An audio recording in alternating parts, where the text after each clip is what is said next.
Hello, Jane. Welcome back to the podcast. It's been, man, it has it been over a year since you were on Yeah, last? the last time we talked, there wasn't a global pandemic. That's right. That's right. Yeah, and for those of you guys who don't know, Jane's last name has changed since the last time she was here. Oh gosh, it has. Congratulations on your on Thank getting you. married. Yeah. Thank you. Yeah, I'm no longer Jane Mo. I'm Jane Pack, which is so weird because, yeah, it's like Jane Mo has been my whole life, and Right. not a lot of people have that last name. hmm Um, but yeah, I'm glad to be Jane Pack. Yeah, it's funny if you're a Korean who doesn't have like the typical Kim, Lee, or like Park last name, hmm it's you feel a little different. Like with Shin isn't like super rare. I feel like Yeah. Mo is much more rare, but even with Shin, I always felt a little like, oh, I'm a little different, Yeah, So you're like, oh, I'm unique. yeah. Well, yeah, thank you so much for being on. And the reason I actually reached out to Jane after seeing Instagram story that she posted, and it was it was related to a topic that's been kind of heavy on my heart for a while. I've been wanting to talk about it, but I've been waiting for opportunity and to kind of what's the word be try to remove emotion from it a little bit just so that hmm what I say isn't so hampered by my personal like emotions. Yeah. When I saw your post, I jumped on it saying, "Oh, this is the opportunity." Like I've been able to kind of think about it a little bit, so I don't think I'll be overly emotional about it. Mm. And also, it was really encouraging what you posted, so I wanted you to kind of share about that. So just a little context. You work at for those of you guys who didn't listen to the previous episode that Jane was on, or the When I Grow Up podcast episode where Jane kind of described her career. Jane is a are you still a video producer Yes, yeah, I'm still a producer. at USA Today, right? Yes. So can you kind of describe that post and like what was happening around that?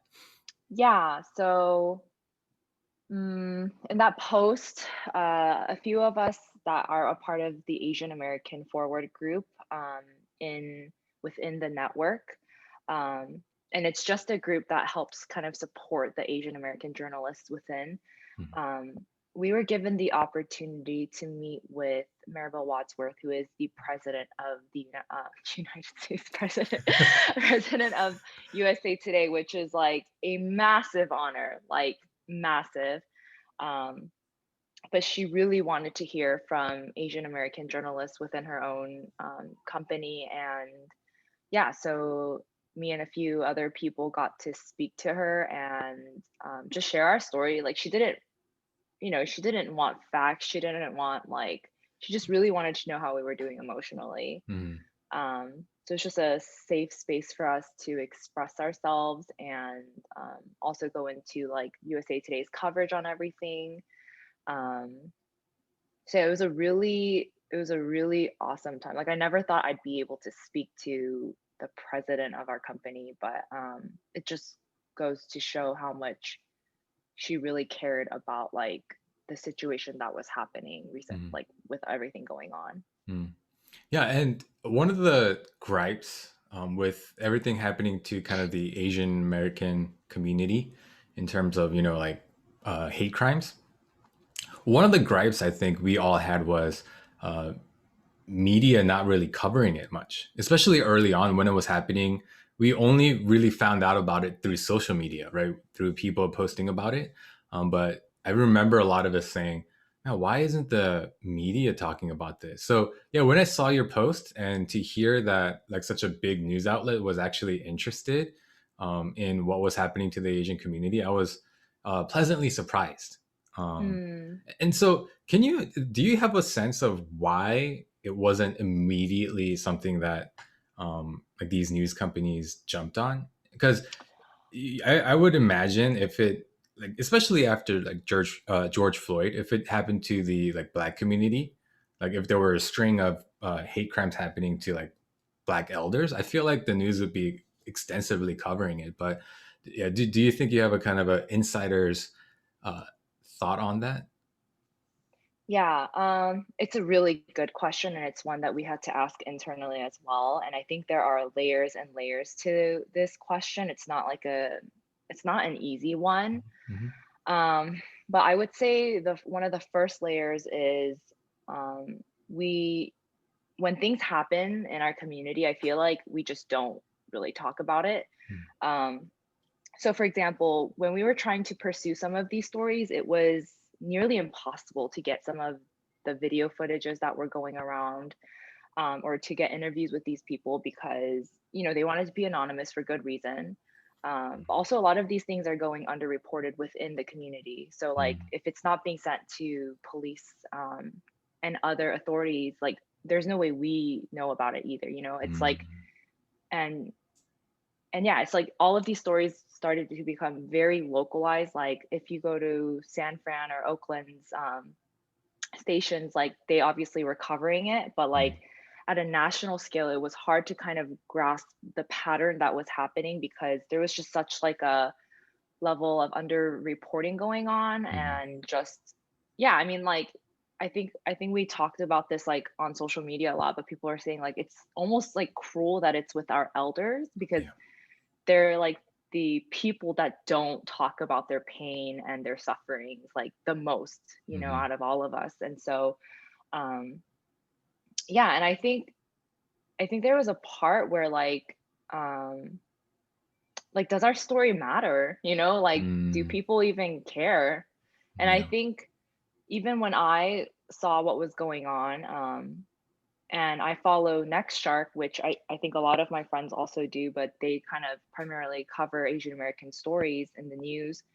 And I saw what was going on. Even I was hesitant to bring it up in my meetings because I wasn't sure if it was a story. Like I Mm, was kind of like, would people care? Because you pitch ideas and you pitch stories that like you can kind of back it up with this is why it will do well.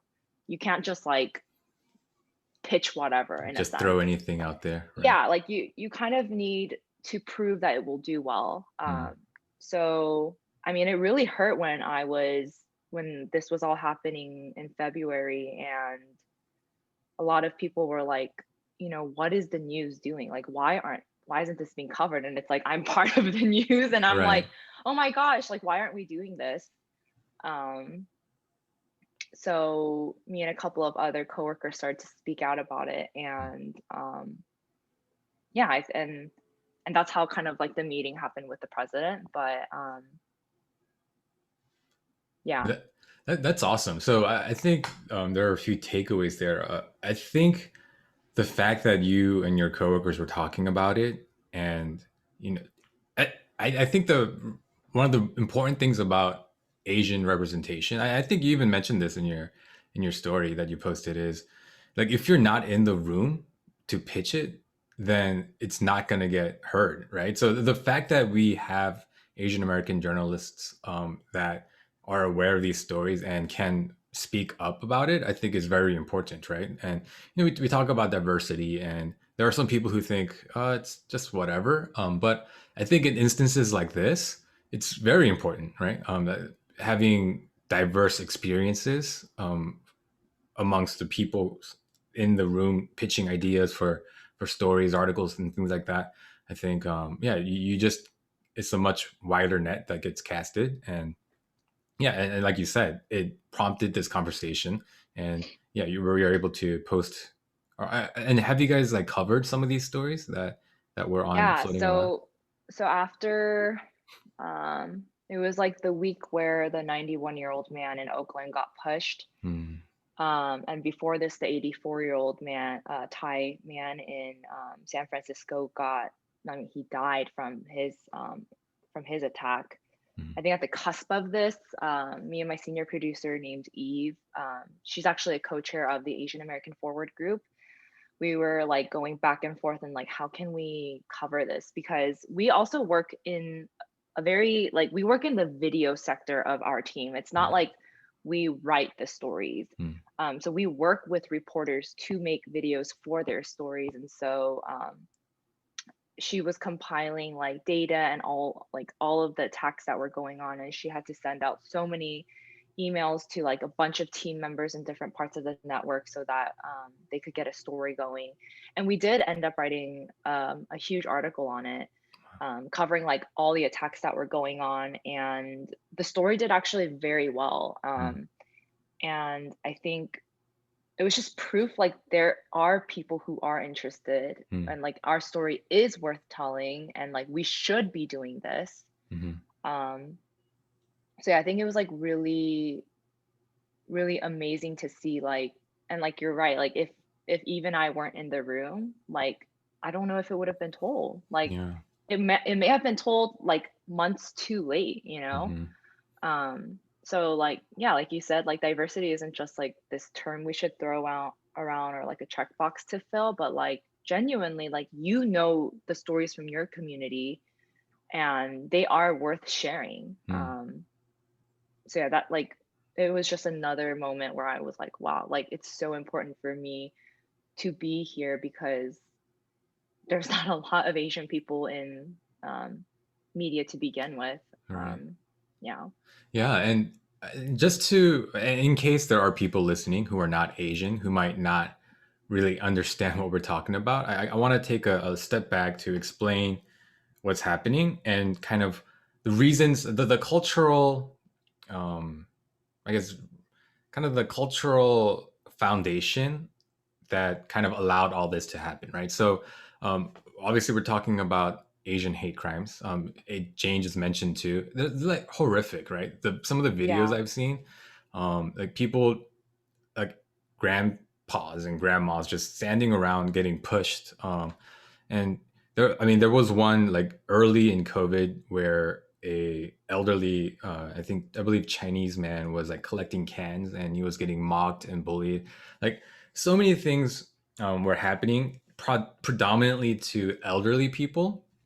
And just to explain the significance of that in the Eastern, like Asian culture, yeah, elderly people are revered, right? Like we talk when we think about status in America, it's like money or like position or things like that. But in the West, in the Eastern culture, most of that is actually replaced by age. Like the older you are, no matter what position, no matter what level of wealth, whatever it may be, yeah, we think of people older automatically as higher, right? Yeah. And in Korean, we actually have a different way of talking to people who are older than us, Hmm. and it's a more respectful way to address elderly people and or just anyone older than you. And yeah, we put a lot of um, uh, importance on that. And Jane, you mentioned a few minutes ago that what we see, especially as Asian Americans, second generation Asian Americans, we actually experienced or we witnessed our like parents, grandparents um, struggling, sacrificing, and in pain, but not really ever talking about it, right? Yeah. Yeah. So coupled with our reverence towards elderly people and the witnessing of all their struggles and the fact that they're not really like saying much to complain about it, I think it really struck a nerve with us this time, right? Like there have been Yeah. instances of Asian hate in the past, but this one was different because of the people group that are being targeted. Yeah. So Yeah. I hope people understand that this isn't just about racism. It's about like cultural attacks. It's not just we're being targeted because we're Asian, but the things that we hold sacred are being attacked.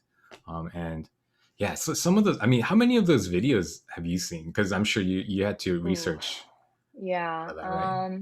I honestly like haven't been able to like finish them, or if I can, I just like won't watch it because Mm, like you said, I mean, you can't help but like imagine your parent in that situation, and it just like makes you like almost like tear up, mhm, because it's just like why are most vulnerable of all people, mhm, Um, so yeah, I try to not watch it, but like I mean that was also another issue as we were covering this. We have a lot of partners that we get our videos from. So these are people who specifically their job is to find videos and get rights to them so that like news outlets can get them.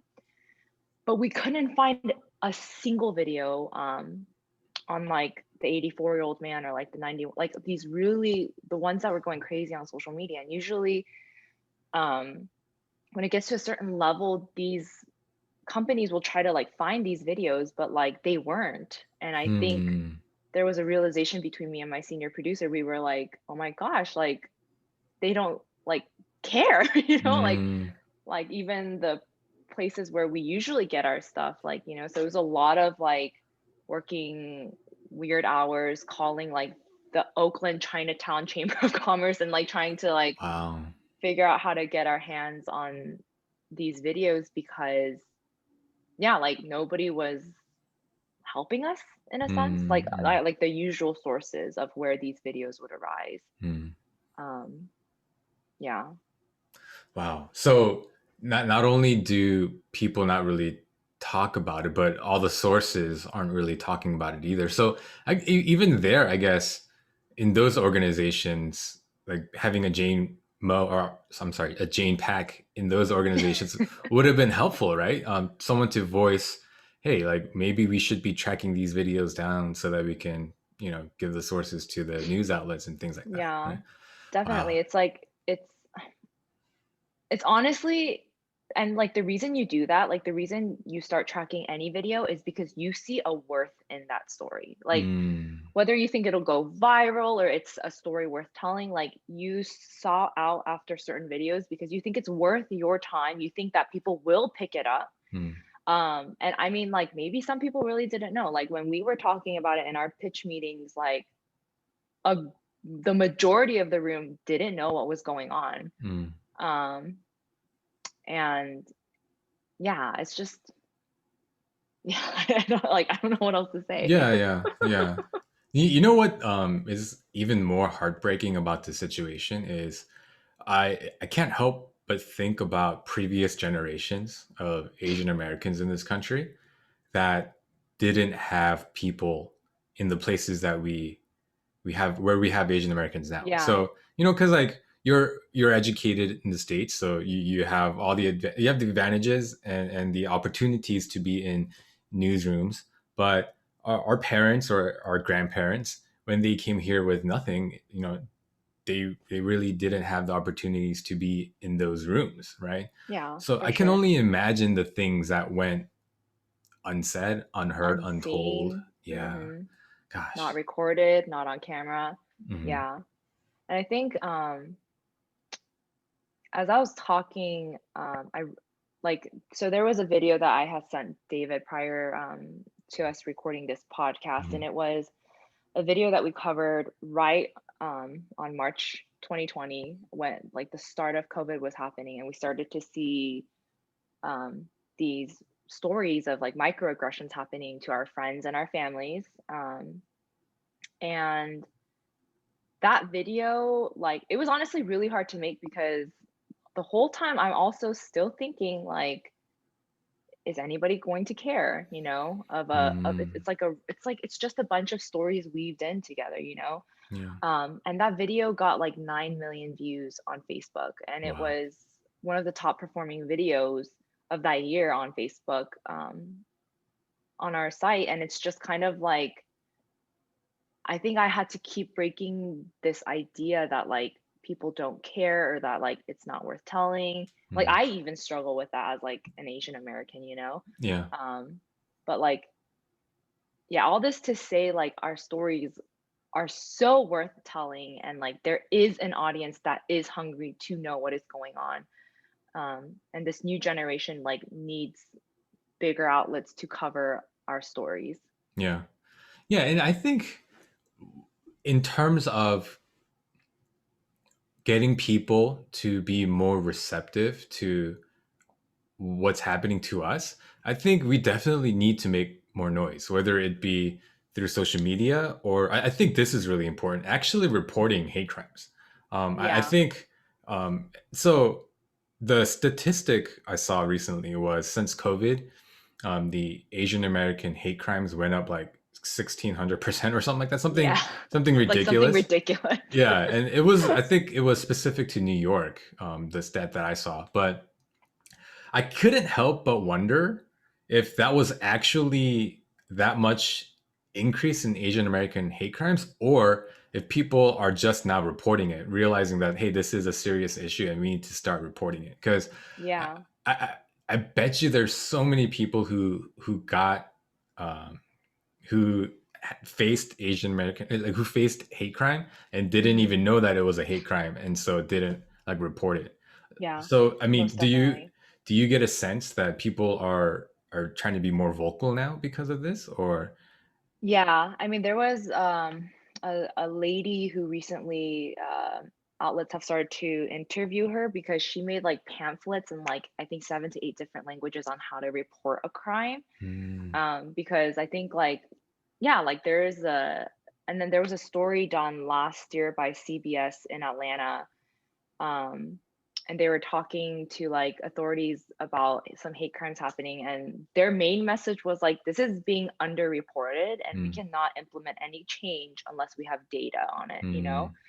And that's when it like kind of clicked for me. I was like, it's not about like you reporting it and like something necessarily happening for you, you know, because like that's rarely going to happen in some of these cases. And I Yeah. think that's the deterrence for a lot of us not wanting to report it. It's like, Hmm. what's the point? It already happened. It's too late. It doesn't matter.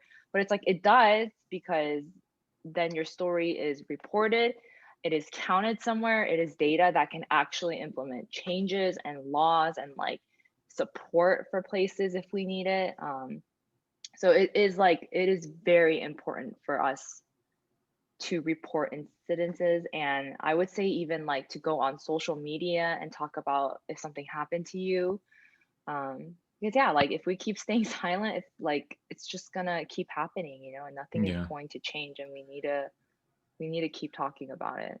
Yeah, and as a person who works with data, yeah, data is what Mm, makes companies, even like big companies, data is what yeah, makes companies move, you know? So, a hundred um, percent. like if we wanted there to be some sort of task force for stopping Asian American hate crimes, then like they need data to make that case to say, hey, this is Yeah, worthwhile to do because look at how much of this is happening. Um, exactly. yeah, and so do you think um, that there is a level of I don't even want to approach the authorities because I feel like I'm still a foreigner, that I don't really because and sorry, let me explain myself before I ask the question. So I imagine like my parents, right? They've been living here for 20 plus years now, Yeah. but their English is like sur- survival mode at best. Like they have enough English to survive, but Yeah. I mean they're still fluent. I mean their main language is Mhm, Korean, obviously. mhm. So I when I imagine something like this happening to one of my parents, I can imagine them saying, "Man, I can't believe that happened to me," but like I don't really feel comfortable approaching the authorities about this. Yeah. And even if I did approach the authorities, I don't know if I can, verbalize, like explain, articulate what actually happened. And I'm afraid of what's going to happen after the fact. Like Yeah. maybe people are going to like, do you think there's any of that at play here? Yeah, definitely. I think it's, in Korean, the phrase is 귀찮아. Mm-hmm. Like, I could totally see that happening with my parents too. Like, they've lived here, like, most of their lives, but they don't speak English that well because they're always working in, like, businesses with other immigrants, you know? And Yeah. so, like, they don't have opportunities to learn English. And I think there's just a level of, just grit with Mm.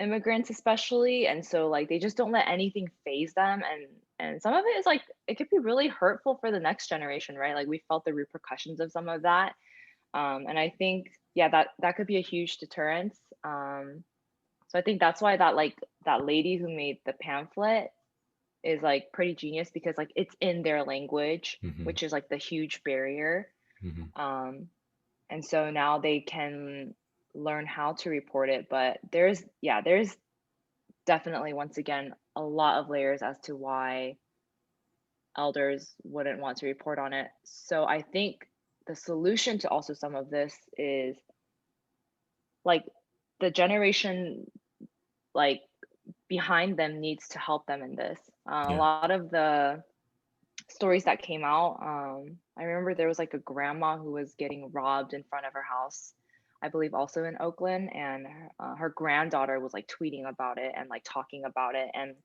I think that's where we need to step in. Like we have tools like social media to get our stories out Hmm. that our parents might not have. And I think this is a way that we can kind of fight on their behalf and do things that they don't know how to do. Like they don't know how to tweet or they don't know how to do all the stuff that we know how to do. Yeah. Um, yeah, Yeah. Yeah. So again, we want to really emphasize the fact that if you do face any sort of hate crimes, you need to report it.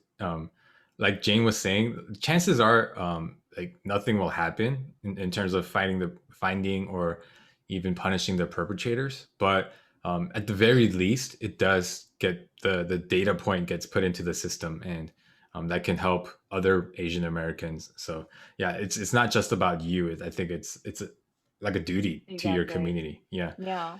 Do you and since COVID has started, it's been a year since like hmm lockdown started. Have you personally felt any sort of microaggressions or racism? It's crazy. So up till this point, I never have. There were definitely times I was like afraid, but nothing ever happened. But Chuni, my husband, so weird. My husband and Nothing. I, we were on our little mini moon in Florida just this past week, and we were wearing masks outside the car because we were getting ready to pack our stuff and go to the beach. And we just saw that a lot of people were coming in and out, and we're just still trying to be safe. Mhm.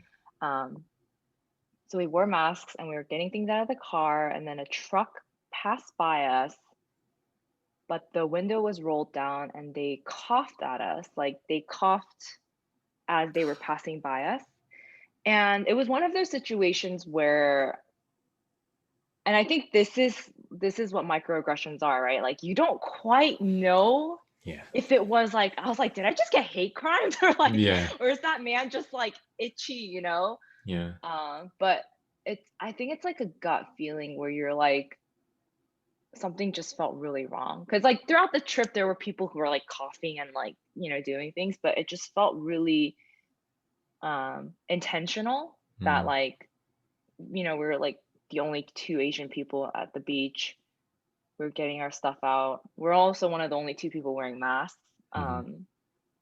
And it just felt a little too coincidental for him to just be driving and then rolling the window down and coughing like super loud, Yeah.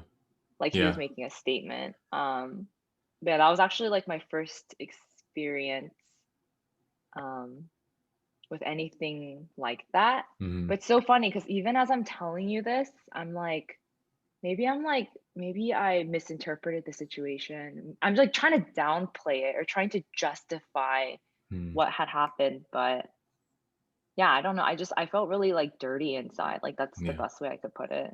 Yeah. It's funny because um, my wife, when this all first started, I was hmm actually at the Las Vegas trip that we all went together. Oh, really? Uh-huh. When we ran the marathon, we were coming back, and I remember we went through the security check, and my wife usually, like Shirley, she doesn't really ever complain about anything. She's usually just like, oh, like she likes to see the best in people. Yeah. But so I went through first, and then she came in after me, and she said, "Huh, that was kind of weird." And I was like, "I said what?" And she said, "I've been looking at the guy at the security checkpoint, and everything was normal. Like he didn't act weird." Because she was watching, like, since because there's a line that gets formed, so many people pass before her. But she said when we passed, like after we passed the checkpoint, he got out like the like Oh my sanitizer and sprayed it. gosh. So like even her, she was like, well, maybe he just does it like every 10 people and we just happen to be the 10th like people, you know? Shirley's like counting after. Yeah, and it was really early on, because this was in February. Like we were Yeah, still we like didn't know traveling. yet. Yeah, We we didn't know had yet. just heard about this virus that's in Yeah. Wuhan, and so um, I'm sure there was a lot, some ignorance there too. Like just didn't they Mhm. didn't know what like we know now, right? There was compared to what we knew then, we know like so much, right? Yeah, So no, most definitely. yeah, so I mean a little bit of that too, but then yeah, in that moment, I guess like you were saying, that's what a microaggression is, right? It's we didn't know what to make of it, but there was like a feeling of, huh, like that was Yeah, you're odd. just like, "I don't feel good." Yeah, yeah. And yeah, I think those are the things that given our cultural background, it's so easy to just kind of bury inside and try to forget about it. Mhm. Yeah. And in fact, I think that time, might be the first time I actually like really spoke on this story. Like, I don't think I ever told Wow. anybody this. Maybe one or two Yeah. people before, but I think even my wife, like right after it happened, like 10 minutes after, she said, I'm sure it was nothing. I'm sure he was Yeah. just." So yeah, I really encourage everybody to speak on the things that you go through, things that happen to you. I think yeah, it's so important to get our story told because, like you were saying, it's our story is worth telling. It's Yeah. and yeah, like 9 million views for on that video that you produced. That's crazy. So Yeah. yeah, I just really hope that we, as Asian Americans, understand that our story is worth telling. And for people who are not Asian Americans, I really hope that they understand that our story is worth listening to and worth Mm. hearing. So yeah, that's yeah. And as I was talking about it, I remembered one more thing. This was really early on as well. Mhm. But we made an appointment for one of those like doctors that come to your house and do like checkups for you. Yeah. And I remember we made an appointment and we were trying to see if we could get it done earlier that day. It was the day of the appointment, but because we wanted to do something, so we tried to get our appointment pushed up. But when we called, they said, "Oh, the doctor is at another patient right now, so they can't come to you until the designated time." So we are like, "Okay, that's Mhm. fine." But then after that, they give us another call saying, "Our doctor is sick and won't be able to come to your Mhm. appointment." But this was another person that called us to tell us this, and we were like, "Oh, that's interesting." And then we kind of didn't think about it all day, and Shirley said, Shin is obviously an Asian last name." Yeah. And then she said, "And what kind of doctor goes to see a patient when they're sick?" Right? Yeah. And so like we made the connection. Oh, I wonder if this doctor like canceled on us because the doctor saw that like, Mm. and again like I, I'm doing this thing, but this was really early on. There were people in Yeah, for Wuhan sure. like fainting, right? Like there were crazy videos in Wuhan. Yeah. So maybe like some of us thought that like Joe Rogan, he actually said like people thought that coronavirus was going to kill like 10% of the population. Like when we didn't know anything about it, we thought it could have been super deadly, right? So I can kind of understand, but then at the same time, there is that feeling of, man, like, so I guess if you're Asian during a Asian related virus, like you can't get health checkups. Like, I guess this is the country. So yeah, like there are things I think our community kind of have baggage. Like we've kind of kept it away, but I think it is time to start being more vocal about it because yeah, it's not just affecting us anymore. It's affecting our elders. So Yeah, yeah, definitely. It's yeah. this like concept of being a perpetual foreigner. Hmm. Um, and I remember when I was so basically for that video that we did last March, we asked a bunch of Asian Americans from all over America, coast to coast, to send in any stories that they've had of microaggressions. And there was this one interview, I think it was a lady in New York, and she was just like on the brink of tears, and she's like, "We're scared too. Like, Mm, we're scared. We don't want to get sick too. We're worried about our family too. Like, this yeah, isn't, this isn't like, I want to be a part of this like unit, like." yeah, And it was just like such a desperation of like, yeah, like I'm not the disease. Like, Right. um, it was really sad, and it was really interesting too because in that video, a man, he was like a comedian that we interviewed, and Mhm. he made like this funny skit of like him like coughing at a gym, and then everybody like scatters Yeah. around. And at the time, he was like, "I'm afraid these microaggressions are going to turn into something a lot more aggressive."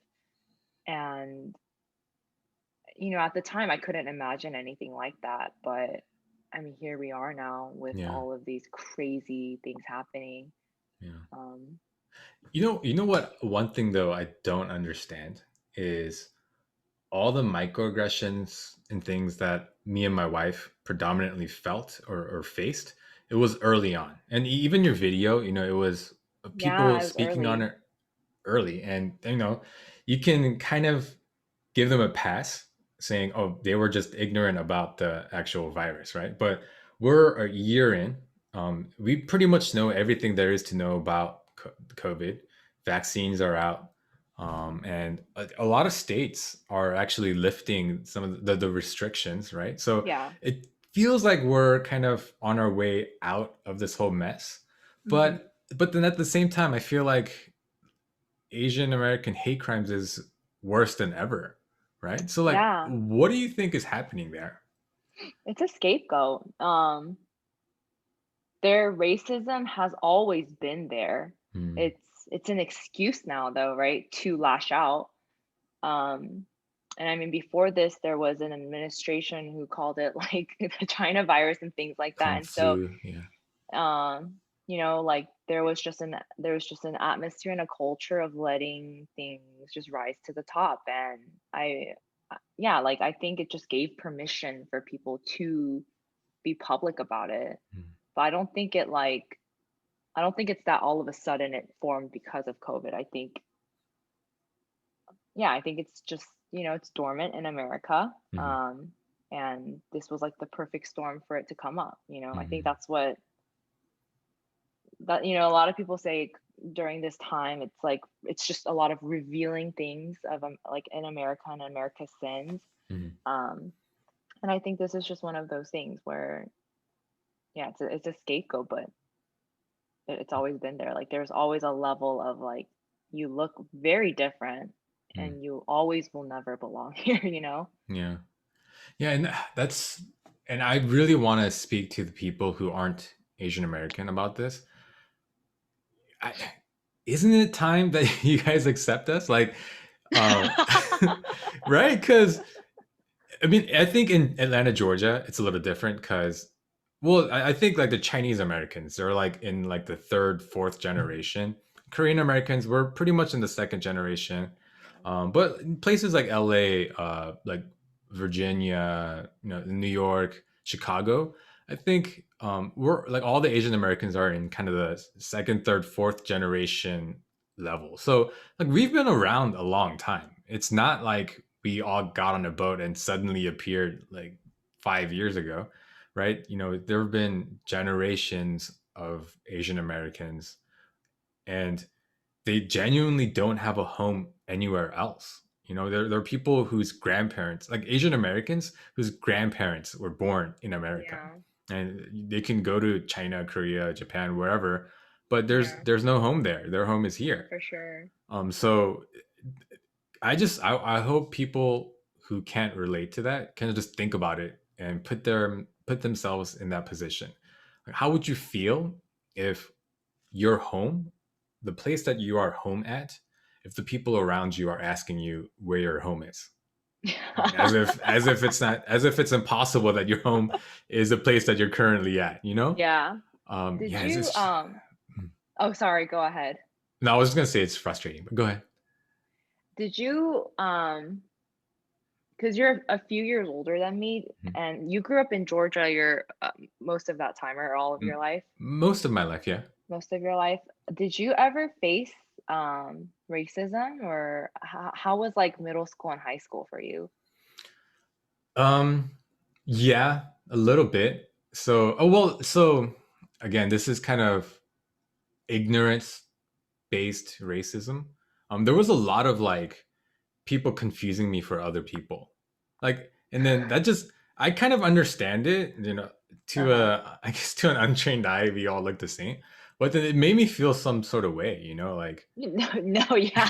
you know what I That's mean? not Like, okay. oh, what is happening? Like, do I like really look like these people? Because when I look at them, I'm like, we look so different, you know. Like, Yeah. so there was a little bit of that. So, but I will say this, it was a little different because from kindergarten to sixth grade, I lived in LA. Mhm. And there's way more Korean Americans, Asian Americans in LA than Yeah. there are here in Georgia. Like, Yeah. in fact, one of the weird things was Atlanta, Georgia. When I came here, there was barely any like Japanese Americans, but in Yeah. LA, there's tons. You know, Mm. so in LA, I was really comfortable in LA. Um, it was to the point where like if you one time I made a prank call doing random numbers and a Korean person picked up. Like it was like so like I felt at home. I mean there was a huge Korean American community there. But yeah, when I did come to Georgia, when I was in sixth grade, which was in like 2000 in like 2000 ish. Mhm. Yeah, there was this like uh yeah, oh you look like all the other Asian Americans over there, so like and I remember my teacher Oh my like gosh. pairing me or like kind of guiding me toward the other Asian American kids, Me too. but then Anytime they made seating charts, I was always next to Asian kids, and that's how I yeah, made all my friends. exactly. Yeah, it was my first day, like, cause I came mid semester. Uh-huh. My first day is sixth grade here. My teacher paired me with another Korean kid. I mean, I'm grateful though, cause he's like still one of my best friends. Oh, Uh, wow. Thank you, Andrew. Shout outs to Andrew. Um, but it was weird though. Like, it's not like there was a language barrier. I can understand if I couldn't speak English, and she was like, "Oh, you have a helper who can help translate for you," but you know I spoke fluent Yeah. English. So yeah, it's there are things that I think even with good intentions that people do that you kind of see it from our perspective and we're like, huh, that's odd. I guess we are Yeah. still kind of like different from everybody else. Yeah, for Yeah. sure. So what about you? What are your experiences with I racism growing actually up? did face a ton of racism in middle school and high school. I think middle school is when I first became aware of my race, and I Mm, also think that's when all the kids also became aware of my race. But I grew up in Gwinnett County, and there is like a good amount of Asian people, but it's like predominantly white. Um, but yeah, I mean, there were so many instances that I can think of, but I think the one that like really stuck with me is when I was in high school. I was in PE gym class, and I was sitting by myself because I didn't have any friends in this class, and I was just chilling, not wanting to run. And there was a huge group of white girls like right next to me, and they were all talking. There was this one really sweet girl, and she was like, "I think it'd be like so cool to be like Asian for a day. Like I like just like love the culture and blah blah blah." She said this out loud, and all the girls were like, "Ew! Like, why would you want to be Asian?" And oh my gosh. like one or two of them looked at me, but they didn't care. Like there was just like they didn't care that I was there. And Wow. I was like, I remember as a kid, I was just like, Mhm. whatever, like I'm so cool, whatever. But like it was so painful to hear that, you know? Yeah. And I remember going into the locker room, and that girl who had made the statement, like, I want to be Asian for a day, like she came up to me and she's like, "Hey, I'm so sorry, you know?" And I was like, "Oh, it's fine, like it's cool, whatever." Mm. But yeah, like, it's just, like, all of high school, you struggle with wanting to be white, you know? I remember Mm. all the Asian kids would, like, do these stupid counts of, like, who had the most white friends as if that, like, validated your worth, you know? Yeah. Yeah. Um, and there was just, like, this deep need to be white and just, like, Mm. not Asian, like, it wasn't cool, you know? Like, there was like, a lot of Asians didn't wanna hang out with Asians, and, like, we just didn't wanna be a part of the group. But yeah, I don't know, it's like I faced a lot of that during my time in high school for some reason. Yeah, I remember in middle school, one of the kind of badges of honor for amongst us guys was if you could get a non-Korean or non-Asian girlfriend. then Yeah, that like, why was, is that a thing? yeah. I It's crazy. like I just thinking about it now I realize, man, I can't believe we would do that to our like own people. Like it's dang, like that's so crazy. Yeah. Mhm. And you know, Like, it's so ingrained that you don't realize how messed up it is. Cause like, that's just how it was. Like, yeah. you didn't think twice about it until you grow up and you have this grapple with your identity, and then you're like, "Ooh, like, why did I wanna be white so badly?" Hmm. Yeah. Yeah, and you know, it's so sad because that's such a pivotal time in our lives, right? Mhm. But we're almost forced to not celebrate our own heritage and our own Yeah, cultures. really Like, cool. yeah, and you know, like we all had those like bringing Korean food for lunch to school, like where like people would like make fun of us, and we would like Yeah. go home crying and saying, "No, mom, you can only "Don't pack pack me, this, yeah, oh, Lunchables only." or only sandwiches, nothing that smells Yeah, funny." ham Yeah, and cheese. yeah. Gosh, it's it breaks my heart thinking about it, especially because I have a daughter. I don't know if I talked about this on the podcast, but we're expecting another daughter in September.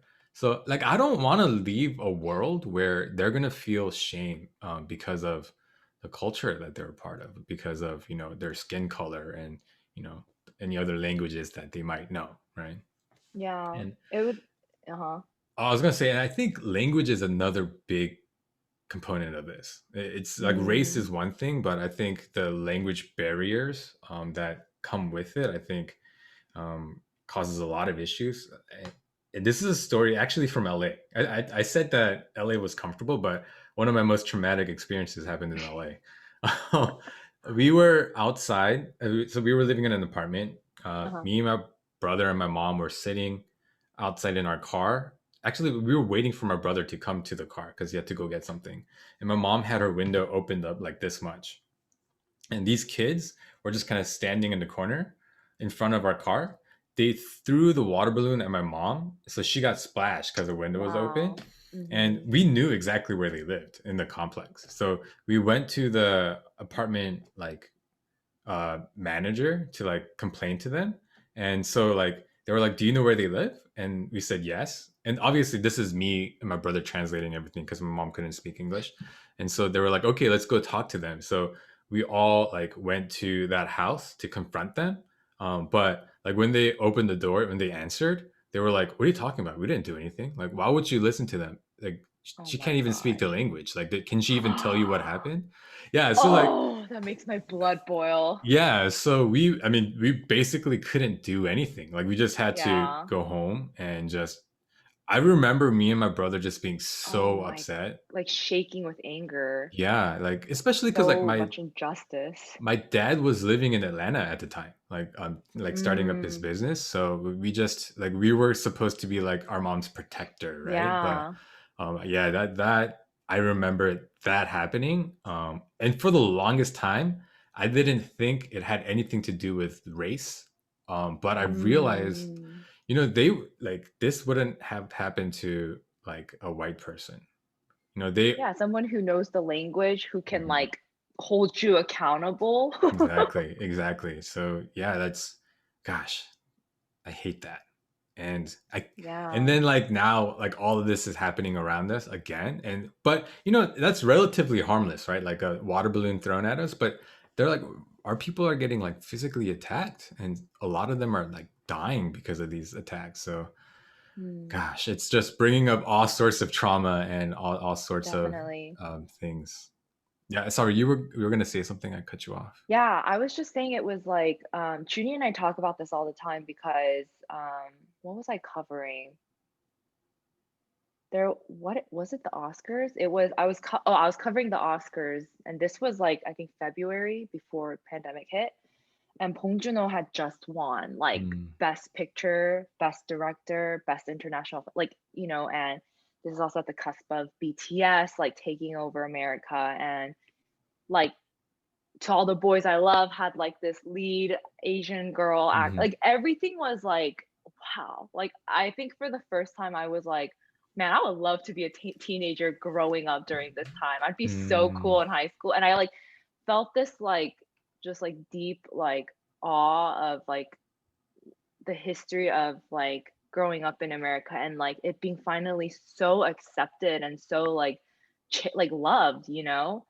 And I think it was just, like, so crazy how as like, at the height of it almost, right? Like, it was like, this happened, yeah, and I was just like, "Whoa, what a weird feeling of, like, going backwards in some ways." yeah.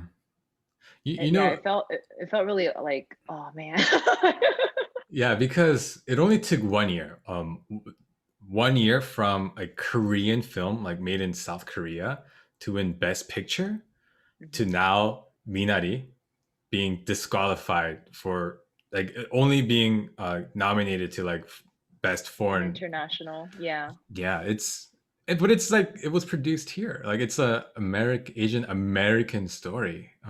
yeah, But yeah, and I think Steven Yeun, the lead actor of that movie, said it really well when he said, "I wonder if the Asian American experience is to be, the someone who's like, I forget the words he used, to be concerned about everyone else, but not having anyone be concerned about us." And yeah, like, you care about everyone else's story, but nobody cares about yours. yeah, and yeah, it is a little disheartening. The fact that we're the only ones kind of making noise and trying to get the country's attention on this. But yeah, I'm really hoping that that's going to turn around and that we can get more of a unified front to yeah, because stomp out racism in all its forms, right? Because it's not just about what's good for Asian Americans. It's about what's good for our country. Um, Definitely. yeah, And it is definitely gaining traction with, like, Biden, like, addressing it in a prime time, address, and, like, I mean, huge companies were speaking out against it, like Nike and Nike. Yeah, ESPN and all of them, but, I would say, like, the biggest thing I would love to see just for myself is for my direct community to not be afraid to be, like, bothersome about it. Like, I feel like so much of our culture is don't step on any toes, don't burden people, don't be annoying. Like, just, you know what I mean? yeah, yeah, Like, just don't be anything. Don't take up space. yeah, And I think that's the thing that I want to continue to break in our community. And I think we have made great strides, but like, yeah, I think so many of us just hold back because we don't want to do X, Y, and Z, but like we have to, yeah, we have to if we want to see a better future for our children. yeah. Yeah, I think, I'm going to speak to kind of my target audience for Asian Americans who have parents here in the States. I think we have a duty. We need to be more proactive in letting them know that there are ways to report hate crimes, to let them know that they're not burdening us by letting us know about these things. Like we should be more than happy to help them, you know, report crimes as they happen. And yeah, like we should be checking up on them constantly to make sure that they are safe, especially in areas where these hate crimes are happening. Yeah, I think as much as a heart is being broken, I think that hurt should be fueling action. And I think one of the things is to help our parents, our grandparents, who feel helpless, so that they know that there are avenues that they can take, and for ourselves as well. Yeah, like you were saying, Jane. Like, were you born in America? I was born in Korea, but I came to Cali when I was 1. Oh, okay. So Pretty much. I You was pretty much. basically born here. Yeah. Yeah, like and me, I was born in Korea, but I moved when I was like 5, 6. So pretty much just grew up in America. But even though we are just pretty much American raised, we have so much of our culture, and there's so many great things about it. But one of the things is it's about the collective, not the individual. So we tend Yeah. to suppress a lot of ourselves because of that. But I think if ever there was a moment that we needed to ignore that instinct, it's now. So Yeah. definitely. all of you Asian Americans out there, yeah, let's make some noise. Let's not lash out in anger, or just in emotion, but let's be, logical. Let's be reasonable, and let's take all the right avenues. Like report hate Definitely. crimes, post on social media. Don't be afraid to, even if they are kind of those 어중중한, like, like kind of like you don't really know if it was an actual microaggression or not. Like Hmm. let's not be afraid to call those things out. I have this kind of fantasy of someone, um, being like showing me microaggression, and like a white person or someone of a different race saying, like, stepping up and saying, hey, that's not okay, and standing up for me. Like, I would love to see that. But I am now like starting to realize that they actually might not catch it. Yeah, Yeah, it probably would be hard for them to catch that it's a microaggression. So I think we need to at least stand up for ourselves. And like when we see it happening to our friends or ourselves, I think we need to speak out and say, hey, like, I don't know if you realize, but that wasn't okay. Like, that made me feel like a foreigner in a country that's supposed to be my own. And yeah, it's racism, and I hope that you don't do that in the future. I think those conversations need to be normalized, and that we need to be bold, and not afraid to say those things. Because if you can do that in those moments, you never know what other evolved snowballed form of racism you're stopping at its roots. Um, definitely. yeah, because you're right. Um, Early on, it was all these microaggressions, but it took a year, and we were seeing, actual violence happening. People being yeah. pushed, like Mm. businesses being vandalized. And I don't know if you saw this, but in Lawrenceville, at a movie theater in Lawrenceville, someone Yeah, wrote, someone riding in the car. yeah, spray Yeah. painted a derogatory term on the side. Like Hmm. it's just, Like in Lawrenceville, it's like K-Town. yeah. The plaza there, that's the gym that I used to go to pre-COVID. Like, I used to go there Yeah, like every night. Yeah. the So movie, yeah, I'd always go yeah. to that movie theater to eat. Yeah, yeah, that the movie Yeah, tavern. Yeah. So yeah, I it's would, yeah. One thing that, yeah. So like as somebody who works in news, there's a lot of times where I need these stories like from my community. So I'm sure you've seen, but like I'll post on like Instagram or something like, "Hey guys, if you've experienced something like this, like please reach out to me. Like we need people to speak on camera. We need people to share their stories." And I usually get like 0 to 1 response if I'm lucky. mm, And I think um like those are the opportunities that I would love for our community to take more seriously. Obviously, I don't want you to make up stuff. If it only happened to right. you, you should speak up. But like, yeah, like we just don't want to like go to that, and we don't want Yeah. to speak up. We don't want to be the face for it, be on camera, talk about it.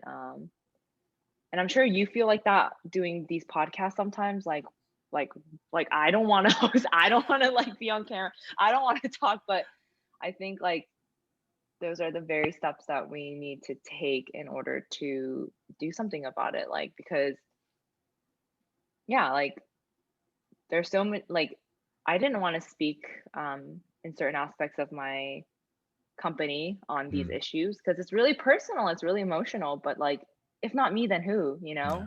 Yeah. Um, so yeah, like if you see those opportunities to share your story or to be the voice or to be the face, like take it. Like we need you, like, Yeah. and it won't be someone else will take care of it. Like don't think like that mentality does not work Yeah. because everybody thinks like that.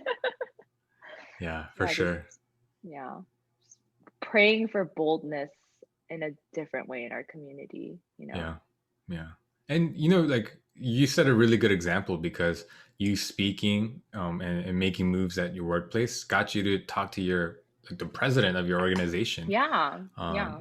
And so now that he's aware of it, they're like, I'm sure he can help greenlight more of these stories, and bring it more to the forefront. So yeah, like, it's not just speak for the sake of speaking. It actually can have an impact, and it will have an impact. Hmm. So yeah. Well, yeah, Jane, thank you so much, for talking to me. Yeah, of I know course. I kind of sprung it on you like during your entire like wedding planning and mini moon season, so I apologize for that. No, no, But no. yeah, I think this is such an important conversation to have, and I'm hoping that it encouraged Asian Americans, and I'm hoping it enlightened non-Asian Americans, for especially for the ones who weren't really aware of what was happening. But before we close up, was there anything else that you wanted to talk about regarding this that we didn't get to cover? No, I think I just want to keep encouraging, but like I would say that you don't need to know everything that's been going on to speak on this. Mhm. You don't need to have all the facts. You don't need to have a record of the statistics, or I think those are sometimes the things that bar us from actually speaking up. It's like, I don't know what's going on. I Mm, don't know, and you just feel kind of like not qualified to speak. But I really think it's just using your platform, like, and everybody has a platform, right? Like if you have Instagram, you have a platform, yeah, to just share your stories and to be real with your people and to help people understand what you might be going through as you're seeing all of this news. Um, but yeah, just don't feel like you have to have it all together to speak up on it for the first time. yeah, for Would be sure. my like last word of encouragement. Yeah, and to double up on that encouragement, if anybody wants to use this podcast as a platform, I'm more than willing to, yeah, let you use it as a platform. So yeah, yeah, but like Jane was saying, everyone has a platform, so let's not be afraid to use it. So yeah, Jane, again, thank you so much for being on today and speaking to us. And guys, if you have any feedback, any questions, or any stories you want to share, please feel free to email me at ihthtpodcast@gmail.com or on Instagram at I hope they hear this, or on Twitter at IHTHT podcast. And you can find this video on YouTube. Um, Jane, did you know that I was recording video? Yeah, I actually Okay. looked it up on YouTube. Chuni is like your number one fan. He goes on YouTube and watches all the videos, and Aw. every weekend we have to listen to your podcast. He is like he's your number one fan. Dude, he's awesome. He's been keeping me going with his encouragements. So he's Yeah, I mean, it just goes to show like you don't know the reach that you have until, so yeah, yeah, you for sure have one loyal follower. yeah. Tell Chinny I love him. Yeah. Well, yeah. Again, thank you so much for being on, and thank you guys so much for listening. And we'll talk to you next time.